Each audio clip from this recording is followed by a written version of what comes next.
¿Y quién los creó? Los que hoy son la oposición, los que hoy representan la oposición. Entonces, lo que nosotros queremos es regresar al pasado, a ese pasado. Pero ¿por qué coquetean, Eduardo, con la izquierda? Es algo que yo no puedo entender. Yo vine súper chiquita, yo pudiera haber llegado aquí y no conozco el socialismo, no conozco el comunismo, y yo dije, bueno, esto es normal. Pero el venezolano sale de allá, ha vivido 10, 15 años de Chávez, viene acá y quiere votar por lo mismo. Yo no lo entiendo, es como que el socialismo lo tienen en ese corazón desde chiquito. Bueno, es adoctrinamiento, desde la escuela es eso. Yo viví esa experiencia de la escuela secundaria y la universidad. Yo no lo recuerdo. Bueno, yo fui primaria. Mira, nada los más. profesores, recuerdo, profesores de química, de matemática, de física, de premilitar, de historia, todo el bombardeo que se nos da en aulas de clase es increíble. En la universidad, por ejemplo, profesores de matemática 1, matemáticas 2, matemáticas 3, toda esta gente son adoctrinadores de oficio. No puedes cuestionar, tienes que tener miedo, tienes que ser obediente. Entonces es un tema de que te van llevando progresivamente a vivir en una caverna. No puedes salir de ahí, porque si sales de ahí existe el miedo al que te van a decir, al que dirán, ¿no? Entonces básicamente nosotros decidimos salir de esa caverna y señalar sin miedo lo que significa el socialismo y querer arrancarlo de raíz en Venezuela. Hay que acabar el socialismo de raíz. ¿Se puede? Se puede. Yo estoy viviendo una experiencia que verdaderamente es satisfactoria. Yo he perdido la esperanza. No, yo no la pierdo, porque si hacemos algunos paralelos... o sea, cuando tú vienes acá y me dices que Trump es Chávez, yo eso no. Exacto, o sea, de verdad pero que fíjate, me quedo sin palabras para explicar lo idiota que es un comentario como ese. Bueno, tuvo que pasar a Estados Unidos la experiencia de muchas cosas para poder buscar una solución en un Trump, ¿ok? Tuvo que pasar a Argentina una cantidad de cosas para buscar una solución en un Javier Milei. Tuvo que pasar Brasil muchas situaciones para poder llegar a un Bolsonaro y que le robaron la elección en el año 2022. Entonces, básicamente, todo ese tipo de temas, cuando hacemos los paralelos y te das cuenta, ¿a qué edad llegó Donald Trump al poder? A sus 70 años. ¿A qué edad llegó Bolsonaro al poder? A más de 60 años. ¿A qué edad llegó Milei al poder? A más de 50 años. Entonces, en nuestro caso, ¿quiénes somos los que estamos llevando adelante esta contrarrevolución? La mayoría son jóvenes de 20 a 40 años. En mi caso tengo 36 años. ¿Por qué es que no vamos a tener éxitos si es que esa opoficción caduca? Lo que ha hecho únicamente es conducir a la gente a la frustración, al engaño y a la derrota. Entonces la gente está cansada de casi 3 décadas de que la gente que le está guiando al fracaso. Pero no por una cuestión de error. A lo mismo, esperando resultados distintos supuestamente. Pero no por una cuestión de ignorancia, de ingenuidad o de torpeza. No. Es porque aquí siempre hubo un pacto. El pacto de punto fijo, de lo que hablaba Hugo Chávez anteriormente, el pacto de punto fijo de Acción Democrática y de COPEI, que mantuvo al país sometido prácticamente a eso que llaman ellos una dictadura, que nos quieren señalar a nosotros de dictadores, pero ellos tuvieron una dictadura electoral en Venezuela por 40 años. Y por eso es de que dos partidos, ¿a eso te refieres? Y los que gravitaban alrededor de ellos, porque gobernaba un partido 5 años, el otro 5 años, y así iban todas las veces en las elecciones. Ahora, cuando llega el chavismo, ¿qué pasa? Ocurre una metamorfosis y ocurre una modificación de ese sistema porque ya estaba caduco y la gente ya los conocía. ¿Qué hicieron? Crearon una plataforma llamada PSV, Partido Socialista Unido de Venezuela, que pertenece al Foro de Sao Paulo internacionalmente, y otra plataforma que es la Mesa de la Unidad Democrática, que pertenece a la Internacional Socialista internacionalmente. Vamos a dejarlo ahí, porque a eso iba yo, que todos estos elementos que han sido los líderes en los últimos años de una supuesta oposición, han pertenecido en algún momento a la Internacional Socialista. O sea, a mí eso no se me puede ocurrir, estar del lado de la democracia y pertenecer a la Internacional Socialista. Y por eso quiero que Eduardo Vitar, que está con nosotros aquí en nuestros estudios, nos explique un poco más, a ver si yo finalmente, después de 25 años de dictadura, yo logro entender esto. Vamos a hacer una pausa y ya venimos.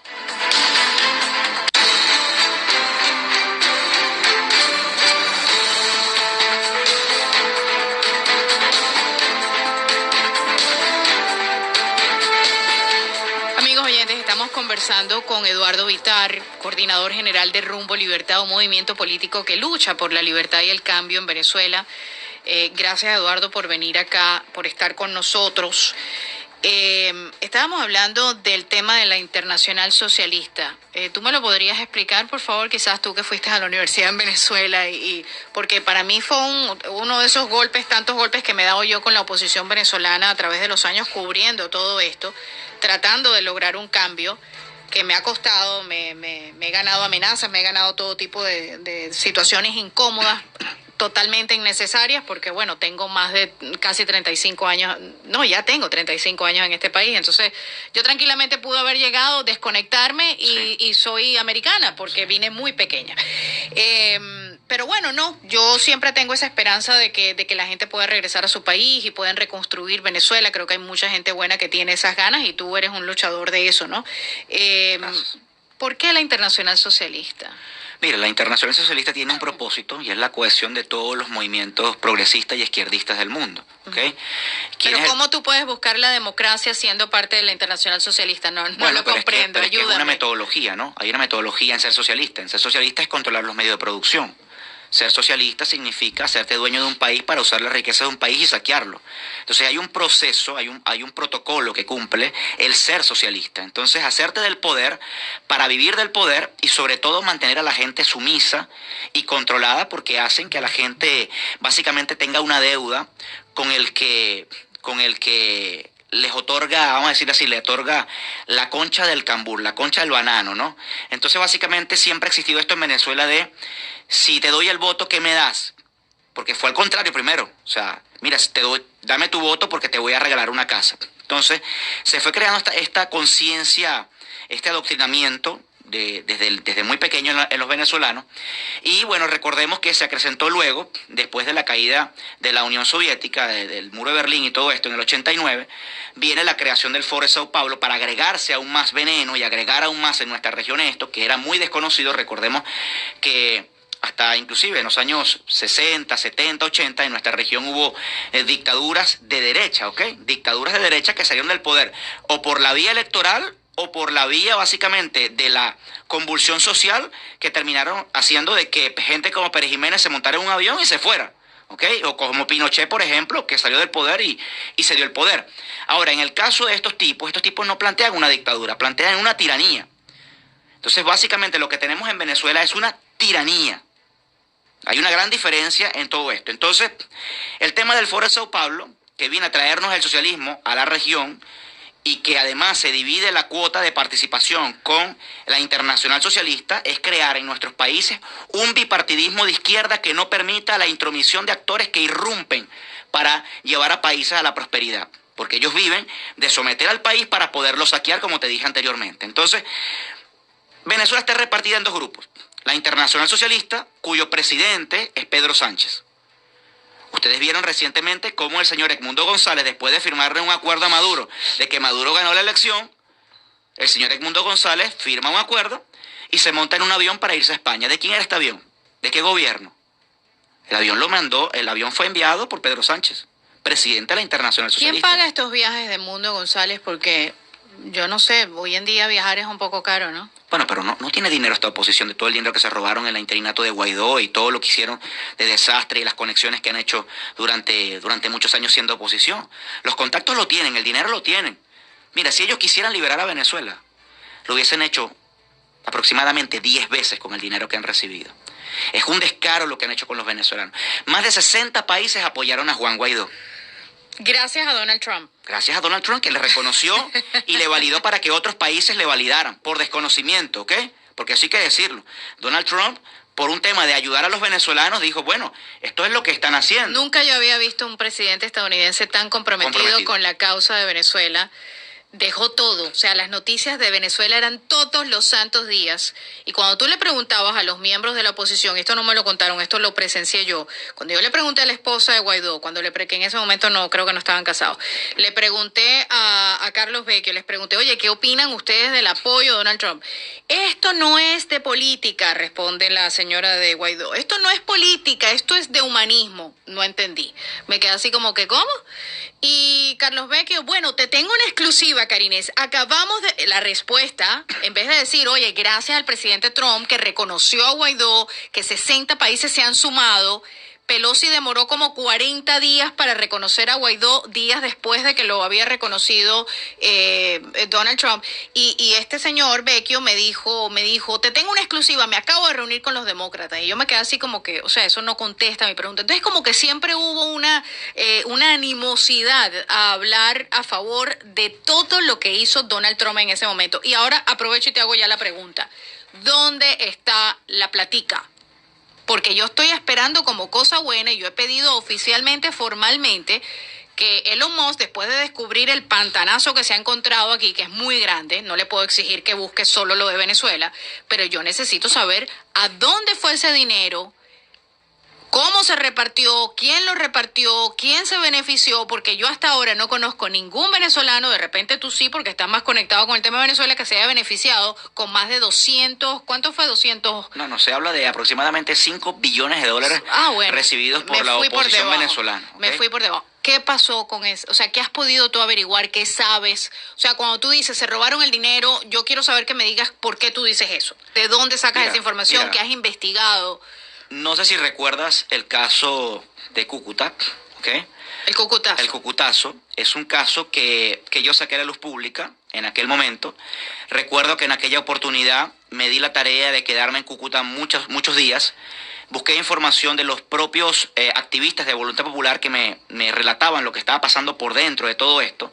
Las fundaciones como Casa Venezuela, que estaban formando parte de recibir el dinero de organizaciones de la USAID y de otras organizaciones provenientes de los Estados Unidos, que le mandaban $200,000 semanales y esta cantidad de dinero que eran exorbitantes para montar centros de acopio y todo esto. El dinero era desviado. Hay inclusive diputados que compraron apartamentos en Bogotá. ¿Okay? Todavía mucha gente no ha podido explicar de dónde sacaron propiedades de la noche a la mañana en el exilio, como el caso, por ejemplo, de la diputada Gaby Arellano y otros diputados que compraron propiedades en el extranjero, que nunca en su vida han trabajado y que siempre dijeron,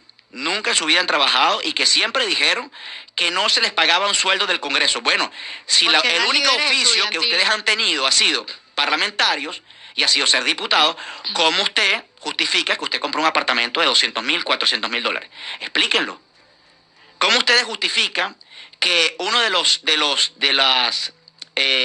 aportes que hizo la USAID va de $56 millones a los 200, 300 millones de dólares por cada lote de dinero entregado, y que ustedes se hayan repartido el dinero, esta gente se haya repartido el dinero para pagarse, entre comillas, salarios de $5,000 y $10,000 desde el día de recibir la plata en el 2019-2020, pero cuando se le hace tema de cuestionamiento o se pide auditoría, ellos dicen no, lo que pasa es que nos pagamos sueldo de retroactivo hasta el año 2010.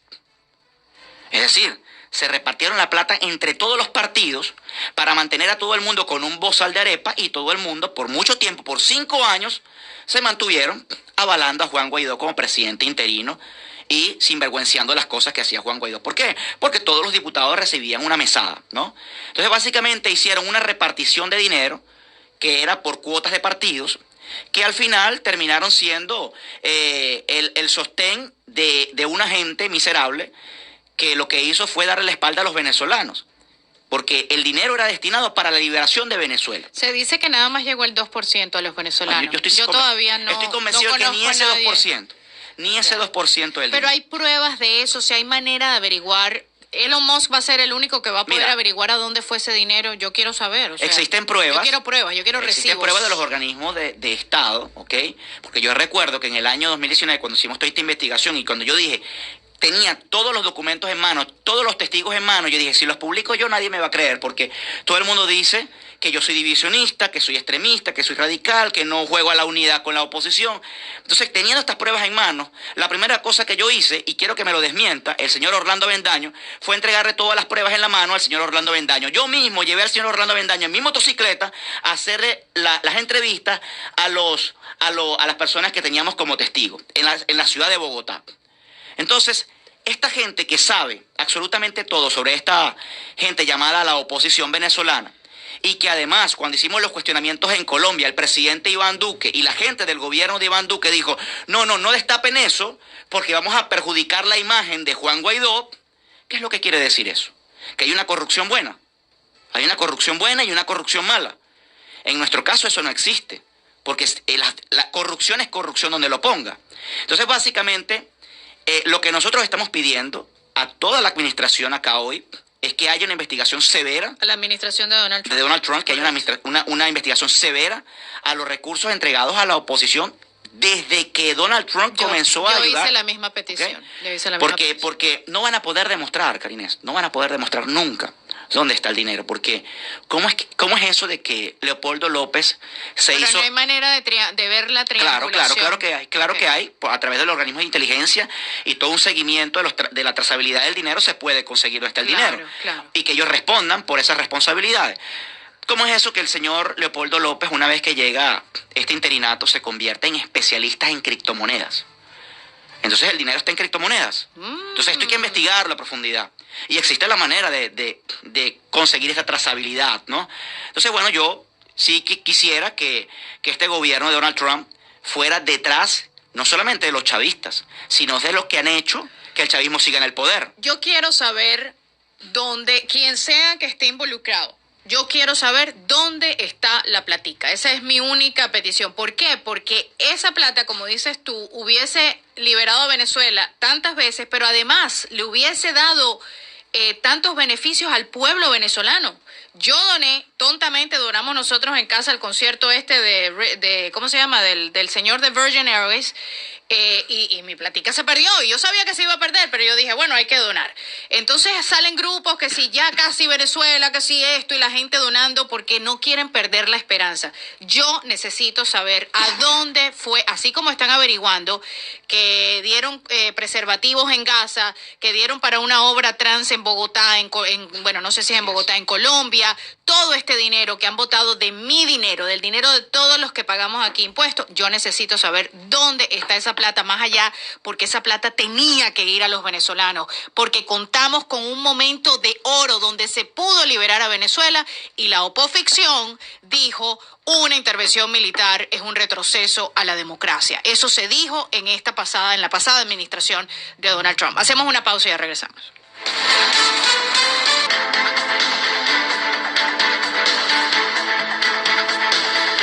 Seguimos conversando. Aquí esta conversación con Eduardo debería ser como de 2 horas porque es que hay tanta información. Pero bueno, estamos tratando de resumir un tema que lleva 25 años, la peor desgracia que nos ha pasado a los venezolanos. Pero bueno, ojalá la gente siga despertando. Y yo entiendo que la esperanza es lo último que se pierde, pero el problema es que si esa esperanza está amañada, ahí tenemos un grave problema. Y bueno, aquí estamos todavía 25 años después hablando del mismo tema. Zuli, buenos días. Hola, buenos días, ¿cómo estás? Bien, ¿y tú?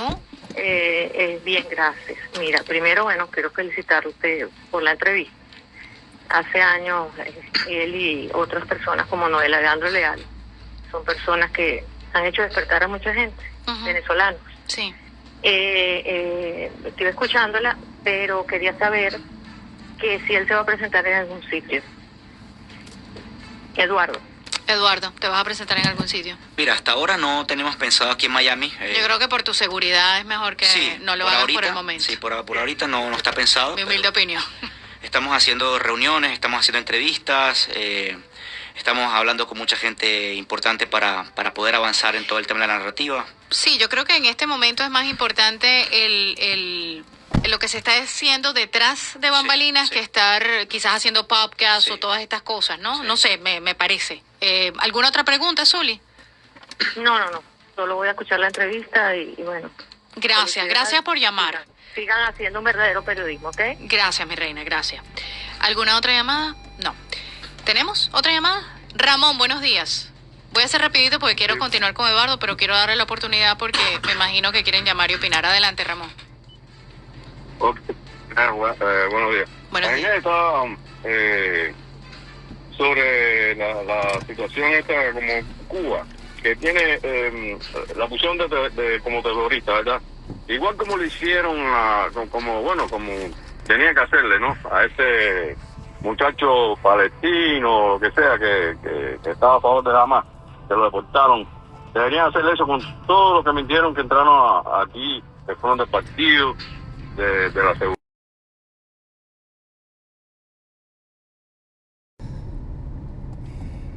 una barbaridad que no sirven para nada. Ya. ¿Qué hay con relación a eso? Parece, porque aquí están creando todo eso, todas esas enfermedades. Esas enfermedades no se oyen en todos los países árabes. Sí, tienes toda la razón. Mira, lo que viene con el tema médico es un tema, al igual que la política y al igual que lo que está haciendo Dodge, es complicado, es de años y la reforma es masiva. Yo espero que en 4 años se pueda trabajar en todo lo que hay que trabajar por parte de Robert F. Kennedy, porque es comida, es medicina, es Big Pharma, es bastante extenso, así que creo que hay que darle un poquito de tiempo. Apenas van 53 días de esta administración y Robert F. Kennedy entró mucho después, ¿no? Porque se han demorado en juramentar. Regresando al tema de Venezuela. Bueno, ya tú y yo somos 2 que estamos pidiendo que se investigue qué pasó con este dinero. Para mí eso es muy importante, sobre todo por el venezolano que ha sufrido todos estos años, porque es una falta de respeto, que la mayoría de la oposición le dio esperanzas a ese pueblo y luego, ¡pum!, se fueron. Leopoldo está en Madrid, Leopoldo bailando con Carlos Vives en una discoteca, la señora poniéndose zapatos de no sé cuántos miles de dólares. Yo como no me manejo mucho en ese tema de las marcas, no sé mucho, pero yo veo, y eso de que seguimos luchando desde el exterior y todo el cuento. En cuanto al último proceso electoral, yo lo he dicho acá, se ganó una elección, pero se perdió al día siguiente. Cuando tú mandas a la gente a la calle, cuando la gente no permanece en la calle, como la primavera árabe, como en otros lugares en el mundo donde han logrado la libertad, pero eso es en la calle, eso no es marcha de 3 horas, bailoterapia, gimnasia en el aire libre y luego unas cervecitas en la noche. No, eso tiene que ser en la calle. Pero quiero saber qué propone Eduardo, aparte de que se investigue este dinero, porque yo creo que se va a hacer un gran despertar de lo que realmente es la oposición en Venezuela. Y eso lo vengo yo diciendo desde hace mucho tiempo. Pero ¿qué propones tú? Sin dar suficiente información, porque yo entiendo que es el trabajo que estás tratando de hacer, pero ¿qué es lo que propones tú para que la gente entienda que la vía electoral no es una solución para Venezuela? Tú no puedes seguir haciendo lo mismo y esperando resultados diferentes. Ya Enrique y otras personas, Capriles, están hablando de elecciones regionales. Eso, o sea, de verdad es que si la gente no termina de despertar, ya no hay manera de hacerles entender al venezolano. Sí, bueno, propongo primero que nada una contrarrevolución. ¿Okay? ¿Qué es eso? Una contrarrevolución es una restauración de lo que significa la República de Venezuela a través de métodos no convencionales. Okay. Métodos no tradicionales. Eso significa no pactos, no diálogos, no acuerdos y no elecciones con el régimen. Porque con las dictaduras no se dialoga. Exactamente. Ajá. Entonces, básicamente, Venezuela tiene un periodo de más de 66 años de izquierda. Entonces, en ese sentido, nosotros proponemos que haya una alternativa de derecha en Venezuela. No de verdadera derecha, de derecha en Venezuela. Porque en Venezuela no existe la derecha. Aquellos que tienen en la mente... Estoy de acuerdo. Aquellos que tienen en la mente de que María Corina Machado, por ejemplo, es de derecha, están equivocados. María Corina Machado hoy representa las ideas retrógradas, miserables del progresismo internacional, del globalismo. ¿Okay? ¿Quién representa las banderas del movimiento LGBT en Venezuela? María Corina Machado. ¿Quién representa las banderas de la ley de desarme y de todo lo que tiene que ver, así como los que luchan contra María la segunda Corina enmienda? firmó en algún momento para desarmar al pueblo de Venezuela. María Corina redactó la ley de desarme, control de armas y municiones. Ella la presentó en el Congreso. Desde el año 2010, esta fue una de sus banderas principales. Es como si Estados Unidos, cualquier congresista venga a proponer eliminar la segunda enmienda. Ella propuso en Venezuela la ley desarme, control de armas y municiones, que no me enteré por los medios de comunicación, me enteré por su asesor, porque me cuestionó que yo tenía un pin en mi corbata, un de estos pisacorbatas que tiene un fusil, y me dijo que me quitara eso porque era ridículo tener una defensa al porte de armas. Dios mío. Y me dijo, bueno, porque nosotros creamos la ley de desarme. Me puse a investigar y ciertamente en la página web de María Corina Machado aparece ella como una de las articuladoras de la ley de desarme junto a Julio Borges y a otros diputados, ¿no? Adicionalmente a eso, bueno, una cantidad de cosas pro aborto y una cantidad de cosas que dice en ciertos casos, ¿no? Como el caso de la liberación de drogas y este tipo de temas. Eso no es de derecha. Cosas que no acompañamos en la derecha. Eso no es nuestra línea. No. Entonces, básicamente, en Venezuela hoy estamos, en la conducción política de hoy estamos viendo el progresismo versus el socialismo o los comunistas.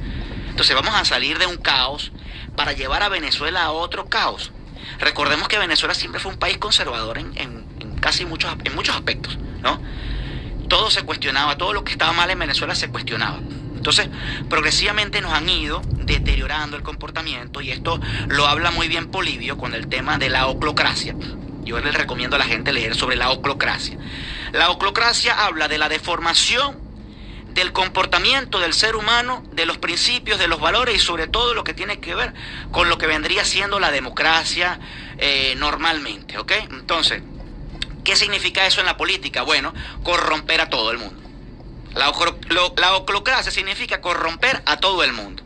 Entonces, cuando tienes un referente miserable, un referente que dice groserías, un referente que es ladrón, un referente que es narcotraficante, ¿qué esperas tener en la sociedad? Esperas tener un Tren de Aragua. Claro. Esperas tener una gente que solamente obedece, ir a una elección y ya, y no cuestionar más nada. Bueno, ganamos pero perdimos, ¿no? El tema de quedar siempre a la deriva. Entonces, básicamente, nosotros proponemos darle a Venezuela unos referentes que se comporten y traten a los enemigos como verdaderos enemigos. Tenemos que pasar a una siguiente fase. Y la siguiente fase, una vez sacado el régimen del poder, es que a los ciudadanos venezolanos hay que comenzarlos a tratar como ciudadanos. Y a los delincuentes hay que tratarlos como delincuentes. No como hoy, que al delincuente se le teme, al delincuente no se le toca, al delincuente no se le cuestiona, porque hay que tenerle miedo, porque es el que tiene el poder de las armas. Y el ciudadano termina siendo el satanizado. El que, bueno, posiblemente fue él. Tiene que callar, tiene que callar, ¿no? Entonces, básicamente, proponemos esa alternativa. En Venezuela no existe. Dentro del país es imposible construirla. Estamos prácticamente... Hay que construirla desde afuera. Desde afuera. Esto no tiene nada de diferente a lo que se hizo por nuestra independencia. Esto sería para nosotros una segunda independencia. Te decía al inicio que Venezuela no tiene Estado, no tiene república, no tiene instituciones, ¿verdad? Entonces, si no tiene instituciones, lo que acabas de hablar como elección no fue una elección. En mi caso, debía haber sido una justificación para salir del régimen el día 29, no el día 10 de enero. Correcto. ¿Ok? Totalmente. Entonces, el día 28 ganaste la elección, tienes las actas, demostraste ante el mundo y ante la población que ganaste. Tienes a la gente en la calle rompiendo las estatuas y haciendo un desastre. Hermano, ese era el momento. La gente se cansó. Salir a la calle, es el día, todo el mundo a la calle, entonces, sin parar. La elección no existió. La elección solamente fue un mecanismo de justificación para poder salir del régimen y no fue utilizado. Es decir, ya este mecanismo se quemó. La elección no cuenta. Estas actas son solamente un teatro, una ficción para mantener a la comunidad internacional y a los venezolanos soñando solamente porque existe un trofeo. Nosotros no estamos en una Copa América, ni estamos, no sé, en una Copa del Mundo, donde se le muestra a la gente que tiene un trofeo en la mano con el tema de las actas. Les voy a poner un ejemplo. Vamos a un partido de fútbol donde el que regula el juego, que es el árbitro, está comprado por el chavismo. Donde el director técnico de nuestro equipo, en este caso el director técnico de la oposición, ¿quién sería? Bueno, un Rosales, un Capriles, un María Corina, un Guaidó, cualquiera de estos. Cualquiera. ¿Ok? Estos son los directores técnicos. Están comprados por el chavismo. Responden al chavismo o responden a la idea socialista o al sistema socialista que tienen que mantener, porque de eso viven. ¿Y quiénes son los delanteros, los que patean el gol? En este caso, Edmundo González, que es el que le correspondería patear el gol. ¿Qué le dicen al pateador del gol? No metas el gol. Patea fuera del arco. Patea siempre fuera del arco. A todos los líderes como Guaidó siempre los han puesto a patear fuera del arco. No les interesa meterle el gol al régimen, porque si el régimen se cae, ellos también. Porque si algo tiene esta gente es rabo de paja. Por años han recibido dineros del chavismo, por años han cohabitado con el chavismo, por años se han repartido cuotas con el chavismo de gobernaciones, de alcaldía y de una cantidad infinita de cosas, de empresas inclusive. ¿Cómo es posible que se hable de empresas privadas en Venezuela cuando no existe? Y vemos cómo en el pasado Chávez expropió la empresa Sivenza, y durante este teatro electoral la empresa Sivenza es devuelta a su directiva. Yo quiero recordarle que la empresa Sivenza es una empresa creada por la familia María Corina Machado. Entonces, básicamente, la segunda mayor empresa siderúrgica de Venezuela, expropiada por Chávez, vuelve a sus directivas, vuelve a su familia original. Esto es un tema que tiene que llamar a la reflexión. Y no solamente pasa con esto, pasa con infinidad de cosas. Entonces, ¿por qué el gobierno de Donald Trump hoy está viendo al chavismo como el que tiene el poder? Porque tiene el poder. Realmente tiene el poder. Porque es el único con el que se puede conversar. Pero no solamente ¿Con quién vas a conversar? ¿Con el mundo que está haciendo el tour mundial? ¿O con María Corina, que no tiene ningún acceso a absolutamente nada del gobierno? Pero no solamente eso, Karines. Además, permíteme decir... Bueno, termina la... ¿Cuánto aval le dio, lo que dijimos, cuánto aval le dio Trump a la oposición venezolana en su primer mandato? Total. ¿Cuánto dinero se le entregó a través de la USAID y los avales que se entregaron para que privados también, empresas privadas, a través de la anuencia de la USAID, a través del reconocimiento político, se entregaran miles de millones de dólares a esta causa por Venezuela? ¿Dónde está eso? Entonces, ¿cómo hoy esperan que el presidente Trump se alinee con una oposición que inclusive en la campaña del 2020, cuando era el peor ataque que estaba sufriendo el presidente Trump, esta oposición que recibió todo el apoyo de Trump, le dio la espalda y le clavó un puñal y se fueron a apoyar todos? Porque vimos a Carlos Vecchio y vimos a toda esta oposición apoyando a Biden y apoyando a todos los demócratas. Totalmente. Es la traición. Entonces, yo siempre digo que la traición... Afortunadamente te puedo decir yo que nuestro presidente Donald Trump aprendió la lección. Aprendió la lección y ahora no se le puede exigir, ni yo voy a ser la primera que le voy a decir, ni te metas en eso. Porque en el momento cuando Donald Trump estaba salivando con una intervención quizás quirúrgica, porque yo nunca se pensó en los soldados en tierra, ni mucho menos, pero una intervención quirúrgica, un movimiento para sacar el interinato, fueron los que dijeron que una intervención militar era un retroceso para la democracia, y él despertó de todo eso. Entonces, en esta segunda vuelta no se le puede exigir absolutamente nada. Yo voy a ser la primera, porque recordemos lo que dijo Gilbert Caro, que por cierto está preso en algún lugar, no sé si sigue preso, no sé, pero él dijo: nosotros no queremos que los gringos nos quiten el protagonismo.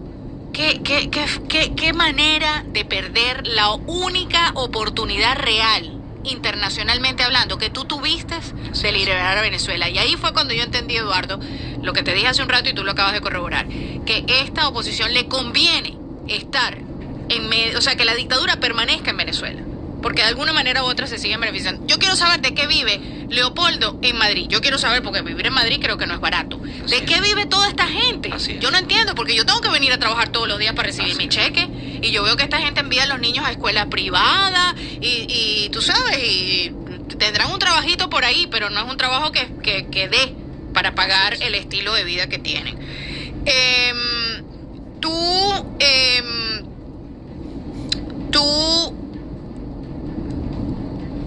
Tú quieres que la gente te siga a través de las redes sociales para ver por dónde va el movimiento. ¿Qué es lo que tú buscas? Porque por razones de seguridad no te estás presentando en todas partes. Obviamente es obvio el por qué, porque tienes una opinión, bueno, que prácticamente estamos en la misma sintonía, ¿no? Y eso trae problemas. Pero ¿qué es lo que... ¿Cuál es el...? No, es que no quiero preguntarte cuáles son los pasos, porque son cosas muy delicadas, ¿no? Pero ¿cómo la gente puede estar al tanto de lo que el movimiento que tú presentas y las ideas que tú presentas, para saber qué es lo que va a pasar y lo que pueda pasar? Mira, el que ha seguido mi recorrido sabe que desde el año 2007 estoy activando en la calle como miembro de la Resistencia. Desde el año 2017. Resistencia real. Sí, desde el año 2007 hasta el año 2017, finales del 2017, 6 de agosto específicamente, me di la tarea de recorrer el país organizando grupos y células para la resistencia. Lo que ustedes vieron en las calles, donde nos pasaban los tanques y todo aquello que nos hacía el régimen, eso nos costó años de organización, ¿ok?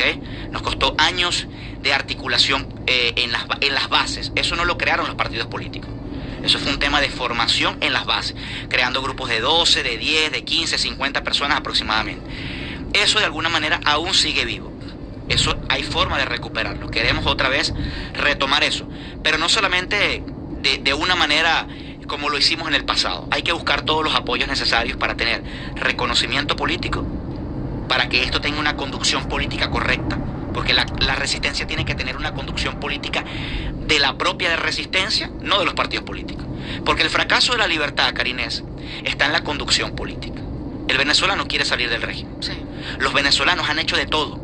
Sí, no se puede pedir. Han dado la vida, han puesto todo el esfuerzo, han hecho de todo. han colocado de su dinero para hacer cosas. Es impresionante todo el amor que tiene la gente por Venezuela. El gran error acá es la conducción política.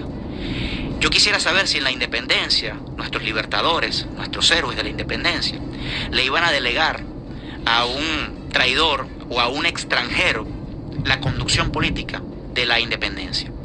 ¿O es que acaso Bolívar se paloteaba, se bebía unos tragos o se quedaba dormido y llamaba a otro general, a un español o a quien fuese para que le... Mira, anda a pelear tú por mí. Él se iba a la batalla. Entonces básicamente lo que tenemos que hacer nosotros es conducir esa batalla. Porque tenemos que prácticamente reeditar una segunda campaña. La historia. Es reeditar una campaña admirable. Segunda independencia. Es la campaña admirable. Es la recuperación de territorios lo que tenemos que hacer. Entonces básicamente mi trabajo por las redes sociales es netamente de formación, de despertar, de abrirle los ojos a la gente, de chocarles. Muchas veces mucha gente me cuestiona porque dice que le estoy dando una patada en el estómago. Pero es que es así o no se entiende. Porque siempre dije, si no aprendes por conocimiento, tienes dos alternativas. Aprender por el hambre o aprender por la traición. Siempre he dicho, la traición hay que vivirla. Es aprendiendo la traición del que se hace parecer a ti, del que hace que está combatiendo contigo, que está a tu lado, que te demuestra que solamente tú puedes hacer las cosas que no puedes delegar. Y hay una cosa que el venezolano no puede delegar, que es su libertad, que es su conciencia individual. No le puedes delegar la fe a nadie, porque las cosas pasan porque tú haces que pasen. Claro. Entonces básicamente nuestro trabajo ha sido sumar y más voluntades a esta articulación. No soy el único que está en esto. Hay muchas personas haciendo el trabajo que yo estoy haciendo. A mí me corresponde un rol que asumí hace bastante tiempo, que es el rol prácticamente de ser un embajador de este proceso de la resistencia a nivel internacional. Y dentro del país o a nivel referencial en la batalla cultural tenemos otro referente. ¿Okay? Hay mucha gente dando batalla cultural en las redes sociales. Entonces lo que se vive en Argentina, lo que se vive en Estados Unidos, de ver gente hablando en podcast y todo esto, lo estamos comenzando a ver en Venezuela, progresivamente. Sí. Tú comenzaste a dar una batalla hace mucho tiempo hablando de esto y quizás te veías sola hablando de esto. 27, 28 años. Entonces, ya. ¿qué tenemos que hacer hoy? Cohesionar esta gente. Unirnos. Unir la verdadera derecha. La gente que verdaderamente... Count me in. La gente que verdaderamente quiere una transformación de raíz en Venezuela. Porque Venezuela estaba camino a ser grande. Sí. Y en el año 58, específicamente el 23 de enero del año 58, por no entender el proceso de engrandecimiento de la nación y hacia dónde iba, y por además tener una generación del 28 que desde las universidades se encargó de adoctrinar gente y de traer las ideas marxistas, leninistas, trotskistas a Venezuela, en alianza inclusive durante todos esos años, hasta los años 50, en alianza con Fidel Castro, mientras Fidel peleaba en Cuba. Recordemos, Karinés, que la entrada de Fidel Castro a Venezuela no fue en el mandato de Hugo Chávez. Fidel Castro llegó a Venezuela el 23 de enero de 1959 para celebrar un año del ascenso al poder de lo que hoy es la oposición venezolana. Fueron ellos los que gobernaron Venezuela, los que trajeron las ideas marxistas a Venezuela e impusieron esto. Recordemos una historia. En 1929 hubo una invasión guerrillera en Venezuela en un barco llamado el Falke. ¿Quién era el presidente de la época? Era un dictador, Juan Vicente Gómez, el generalísimo Juan Vicente Gómez. Este barco entró por el oriente del país, por el estado Sucre. Este barco fue bombardeado y fue arrasado por el ejército patriota de Venezuela. Eran guerrilleros comunistas. En este barco venía un señor llamado Zuluaga. ¿Quién es esta persona? Zuluaga Blanco, tío de María Corina Machado. Y no hay problema con eso, ojo, no hay problema que sea familiar. El problema es que todas las fechas de la muerte de este señor, la señora María Corina Machado sale a escribir una carta y a poner mensajes y a poner fotos, rindiendo culto a un comunista que invadió Venezuela para implantar estas ideas y lo defiende diciendo que es padre de la democracia y que es padre de la libertad de Venezuela. No, estas no son nuestras ideas. Como tampoco vamos a defender las ideas de Rómulo Betancourt, Como tampoco vamos a defender las ideas de Caldera. Como tampoco vamos a defender las ideas de Jovito Villalba. Como tampoco vamos a defender las ideas de Gustavo Machado, porque Gustavo Machado fue el fundador del Partido Comunista en Venezuela, presidente del Partido Comunista en Venezuela. Que no se nos olvide la historia de dónde viene toda esta gente. Por eso es que defienden que en Venezuela haya llegado una revolución y que se haya consolidado una revolución, porque siempre fue el sueño. Las revoluciones son procesos que van avanzando en el tiempo y no se detienen. Y ellos trabajan lentamente pero seguros. Y que además, ¿qué es una revolución? La revolución es caos, la revolución es miseria, la revolución es saqueo, es desgracia, donde solamente unos pocos se nutren y viven de ello. Entonces, en medio del caos, siempre la revolución te propone la solución. Siempre la revolución te propone el líder. Esta es mi contra. Entonces, siempre la revolución te está diciendo que el líder es Francisco Rafael Arias Cárdenas. Siempre la revolución te propone que su líder opositor es Manuel Rosales. Siempre la revolución te propone que su líder contrario es Enrique Capriles. Siempre la revolución te propone que su líder contrario es Juan Guaidó. Siempre la revolución te propone que su líder contrario sea Edmundo González. ¿Quién es Edmundo González? Edmundo González fue el embajador de Hugo Chávez en Argentina desde el año 1999 hasta el año 2004. Sí, señor. Y fue funcionario de Hugo Chávez hasta la jubilación de él en Caracas. Sí, aquí lo dije. Entonces, básicamente, ¿con quién estamos actuando?